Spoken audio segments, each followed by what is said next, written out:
حضرت سلیمان علیہ السلام ته بلقیس یو حکمران و د یو علاقه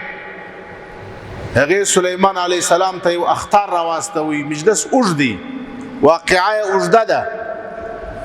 بیا سلیمان علیہ السلام هغه طلب کړل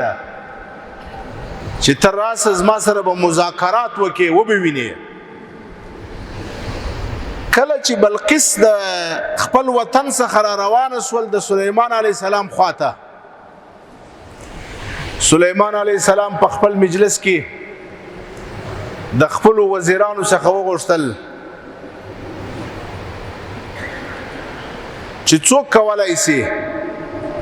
چې د بلقیس تخت د بلقیس تر را رسیدلو مخکې حاضر کی من یأتینی بعرشها قبل ان یأتونی مسلمین نبی باید یو معجزه ښکاره کی نبی باید یو طاقت ښکاره کی قرآن بیان کوي قال عفریت من الجن انا آتیک به قبل ان تقوم من مقامک عفریت دا په جناتو په پیریانو کې یو قسم دی چې موږ او تاسو ورته دیو وایو هغه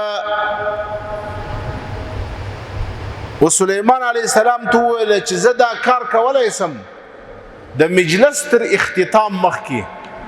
مجلس به نه وي ختم سوی ما به د دې عرش او تخت راوړي سلیمان علیہ السلام ویل چې نه تر دې هم مخکې راوړل مطلوب دی در دې هم باید ژر راورسوي د الله جل شانه د کتاب گواهی ده وقال الذي عنده علم من الكتاب انا آتيك به قبل ان يرتد اليك طرفك هغه څوک چې د هغه سره علم ورسره و هغه سلیمان علیہ السلام ته ویل چې دا خدمت زه کولی سم چې د یو شار څخه و بل شار ته د بادشاه تخت دا حاضر کما د سترګو په رب کې چې ته سترګې بندې کې برته اخلاصوي دا به حاضر وي دا علم والا وکړل دا اس دعوه نه فلما رآه مستقرا عنده سلیمان علیہ السلام ورته اجازه ورکړل